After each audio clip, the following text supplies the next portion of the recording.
2024 के आने से पहले ही एनपीसीआई ने सभी एईपीएस कंपनीज को यह आदेश दे दिया था कि उनके एईपीएस पोर्टल के माध्यम से अगर उनका कोई भी एजेंट आधार कार्ड के माध्यम से ट्रांजैक्शन करेगा तो उन सभी कंपनीज को यह नियम लागू करना पड़ेगा कि एजेंट की भी फिंगर हर ट्रांजैक्शन पर कैप्चर की जाएगी। तो आज 2 जनवरी 2024 है और आज की डेट में लगभग सभी कंपनीज ने इस नियम को अपने एईपीएस पोर्टल पर लागू कर दिया है और अब एनपीसीआई की न्यू गाइडलाइन के अनुसार सभी कंपनियों ने काम करना आज की डेट से स्टार्ट कर दिया है। जैसे कि अगर आप एक रॉयनेट के एईपीएस संचालक हैं, यहां पर मैं आपको रॉयनेट की सीएसपी आईडी को लॉगिन करके दिखाने वाला हूं, जहां पे आप देखेंगे कि जब भी आप कोई भी ट्रांजैक्शन कर रहे हैं तो किसी भी ट्रांजैक्शन के करने से पहले आपको आपकी फिंगर कैप्चर करानी पड़ रही है।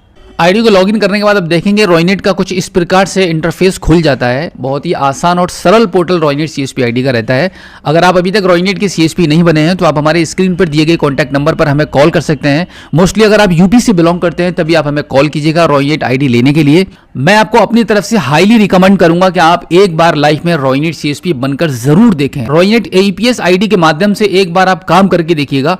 अगर आप अभी तक रॉयनेट के सीएसपी नहीं बने हैं तो आप कंप्यूटर स्क्रीन पर आप देख पा रहे होंगे कि कितना आसान और सरल इसका पोर्टल खुलता है और यहां पर एक एक ऑप्शन आपको क्लियर दिखाई देगा और यहां पर बहुत ज्यादा चकाचौंध नहीं मिलेगी आपको ऑप्शंस की जिस तरीके से अदर कंपनीज में रहता है। यहां पर मैं किसी भी कंपनी का नाम नहीं लूंगा, लेकिन अगर आपने और दूसरी कंपनियों को आईडी को चलाया हुआ तो देख रहे होंगे अभी कि रॉयनेट जो एईपीएस आईडी को जब आप लॉगिन करते हैं तो कुछ इस प्रकार से बहुत ही अट्रैक्टिव ये आईडी रहती है।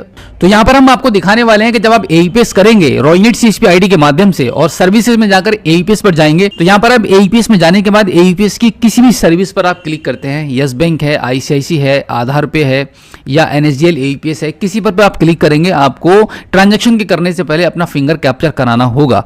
यहां पे हम यस बैंक एईपीएस ट्रांजैक्शन वाले ऑप्शन पर हम क्लिक कर देते हैं। इस पर क्लिक करने के बाद यहां देखिएगा आप, अब यहां पर मैं विड्रॉल वाले सेक्शन को चूज करूंगा। अब जैसे ही मैंने विड्रॉल वाले ऑप्शन को चूज किया है तुरंत यहां पे 2 फैक्टर ऑथेंटिकेशन के लिए यहां पे फिंगर कैप्चर कराने के लिए पॉपअप खुल चुका है। अब यहां पे मुझे अपनी डिवाइस को चूज करना पड़ेगा। डिवाइस चूज करने के बाद यहां पे मैं क्लिक करूंगा अपनी डिवाइस को कैप्चर करने के लिए और डिवाइस को कैप्चर करने के बाद यहां पे मुझे सबमिट कर देना है। तो इस प्रकार से सबसे पहले जो एजेंट है जिसके नाम से ये एईपीएस आईडी है उसको अपनी फिंगर को कैप्चर कराना होगा। उसके बाद ही आपको कस्टमर्स के ट्रांजैक्शन करने का राइट मिलेगा। जब तक आप अपनी फिंगर को कैप्चर नहीं करेंगे आप किसी का कोई भी ट्रांजैक्शन नहीं कर पाएंगे। ये यहां पर एनपीसीआई ने लागू कर दिया है, सभी कंपनीज ने इस नियम को भी लागू कर दिया है और इस नियम के लागू करने का एनपीसीआई का जो सबसे बड़ा मोटिव है वो यही है कि फ्रॉड को कम करना। यानी कि बहुत सारी कंप्लेंट्स ऐसी भी कंपनीज के पास पहुंच रही थी कि लोग दूसरों के नाम पर आईडियां चला रहे थे, फर्जी तरीके से दूसरों के नाम पर आईडियों को एक्टिवेट कराकर लोगों के साथ फ्रॉड भी हो रहा था। तो यहां पर कम से कम यह चीज तो बिल्कुल ही रुक जाएगी कि अगर कोई भी किसी के नाम से भी आईडी धोखाधड़ी से ले भी लेता है तो उस आईडी का वो प्रयोग नहीं कर पाएगा।